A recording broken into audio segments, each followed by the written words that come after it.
तुम्हें हम नौकरी मंत्री पद दे रहे हैं।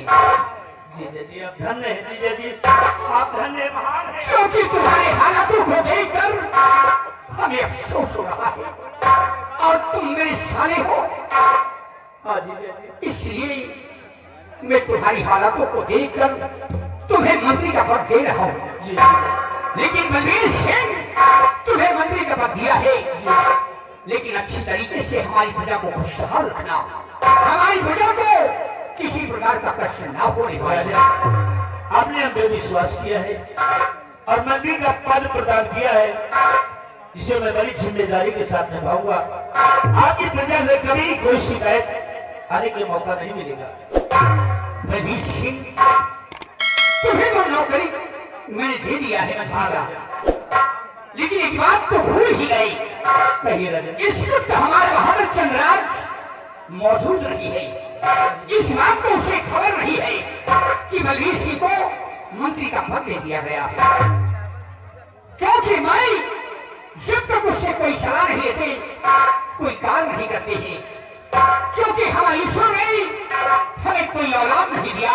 हमारी महारानी विमला उसे पुत्र के समान मानती है। इस बात को चंद्रराज से बताना बहुत जरूरी है। दरबारी तुम इसी वक्त फोन कर दो, चंद्रराज को तत्काल दरबार में तलब किया जाए। जी महाराज, कैसे देखते महाराज, जैसा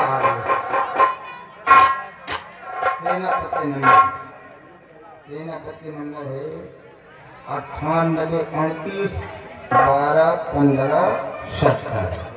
ठीक है,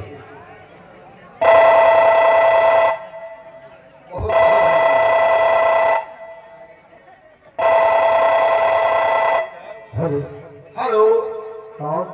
हम बोल रहे हैं राज दरबार के सिपाही मिस्टर बिहारी लाल। बोलो बिहारी लाल। आप कौन बोल रहे हैं साहब?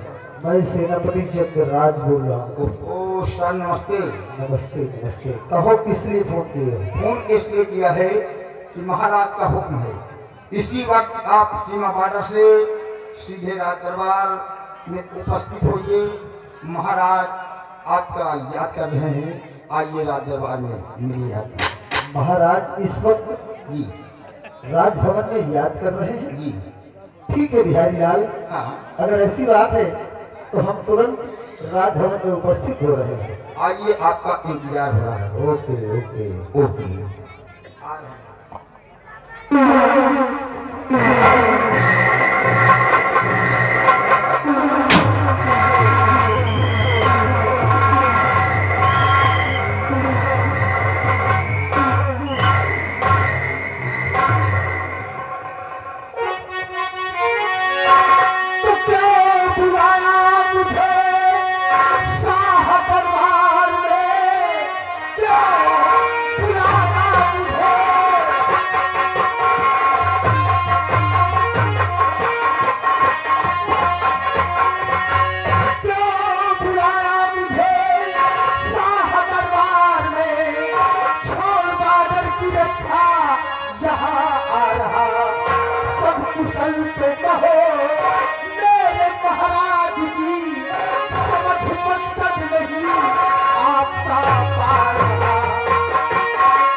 कौन सी बात है? कौन सा संकट पड़ गया जो एकाएक मुझे बादल से राजभवन में तलब किया गया है? चंद्रराज ये बताओ शिवा के क्या अहवाल हुई? हुजूर, सेना बिल्कुल सुरक्षित है, किसी प्रकार का कोई खतरा नहीं है। हमारे नौजवान बराबर सीमा बॉर्डर पर तैनात है। राजेश शाबाश मेरे बहादुर। चंद्रराज कुछ बात मैं सोचता था, जब सिंहासन में बैठे थे तो हम सोचते थे कि चंद्रराज तुम सीमा की रखवाली करते हो, हमेशा नौजवानों को लेकर सीमा पे तैनात रहते हो, और हम सिंहासन पे बैठकर फरियादों की फरियाद सुनते हैं, जजमेंट के फैसले करते हैं, प्रजा की देख रेख करने वाला कोई नहीं है। चंद्रराज ये देखो बलवीर सिंह आए हुए हैं और ये रिश्ते में हमारे सामने हैं। इन्हें मैंने मंत्री का पद दे दिया है, इसलिए तुम्हें भारत से मैंने बुलवाया है। हुजूर, ये तो आपने बहुत अच्छा किया। आप प्रजा में भ्रमण भी करते थे और सिंहासन पर बैठकर लोगों के फैसलों को भी करते थे। आज से आप अपने सर का भार कम कर लिए हैं राजन। ये आपके साले साहब हैं। इनकी ये हालत है, फटे कपड़े में आए हुए हैं आपके पास और आप इनकी मजबूरी को समझते हुए इन्हें मंत्री का पद दे रहे हैं। बहुत अच्छा किया राजन, जो आपने इनको मंत्री का पद अदा कर दिया।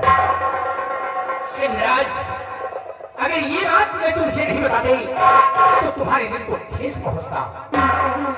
ठीक किया राजन, आपने हमें बॉर्डर से राजभवन में बुलवा लिया। बहुत अच्छा किया। बलवीर सिंह, सामने आओ। बलवीर सिंह, कहिए सेनापति जी। आज से आपको मंत्री का पद मिल गया है। प्रजा में भ्रमण करना, लोगों की परेशानियों को समझना और आकर महाराज से बतलाना उनकी मजबूरियों को। रिश्तेदारी को भूल जाओ, वो अपने मालिक हो गए हैं, तुम उनके गुलाम हो। और नौकर और मालिक के बीच में कैसे रिश्ते होते हैं अच्छी तरीके से तुम्हें ध्यान देना चाहिए। एक नौकर को अपने मालिक के प्रति कैसा व्यवहार करना चाहिए, बलवीर सिंह तुम्हें अच्छी तरह से मालूम होना चाहिए। सेनापति जी, महाराज ने जिस उम्मीद से और विश्वास करके मुझे से मंत्री का पद दिया है, इसको हमेशा कायम रखूंगा। प्रजा में भ्रमण करूंगा, कभी किसी को कोई कष्ट नहीं होने दूंगा और अगर कभी जरूरत पड़ेगी तो रिश्तेदारी की बात तो दूर हो गई, मैं गुलामी करते करते महाराज के शान शौकत के लिए अपने प्राणों की आहुति भी दे सकता हूं। तुम्हारी बात सुनकर मुझे महान खुशी हो रही है। ऐसे ही नौजवानों की जरूरत है हमारे देश को। आज से हम दोनों मिलकर इस राज्य की रक्षा करेंगे। बलवीर सिंह, तो हम तुम मिले, काल बाहे मिले, आओ हम तुम मिले।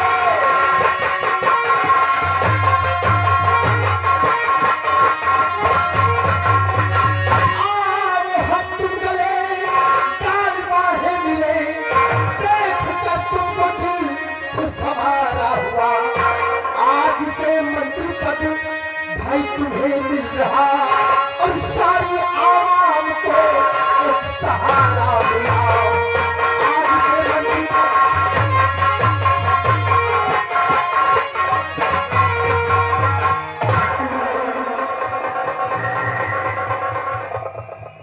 हुजूर, मेरे लिए क्या आदेश है? सिंहराज, तुम्हारे लिए आदेश है कि अपने नौजवानों को ले लो और जाओ हीर सागर के बॉर्डर पर अपनी ड्यूटी ज्वाइन कर दो।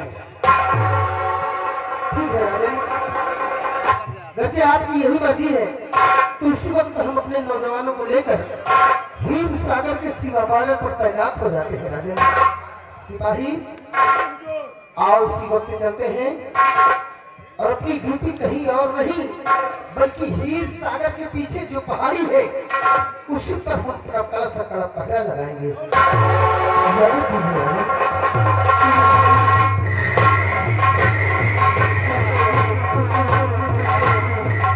बलवीर सिंह, सामने आओ। कहिए जी। तुम मेरे साथ चलो। राजभवन हाँ, तुम्हें मंत्री का वस्त्र देते हैं और मंत्री के वस्त्र पहनकर तुम प्रजा में भ्रमण करो। क्यों नहीं? अगर हमारी प्रजा को किसी प्रकार का कष्ट है, वह परेशानी है, तो उनकी परेशानी दूर करना तुम्हारा भ्रम का अवश्य।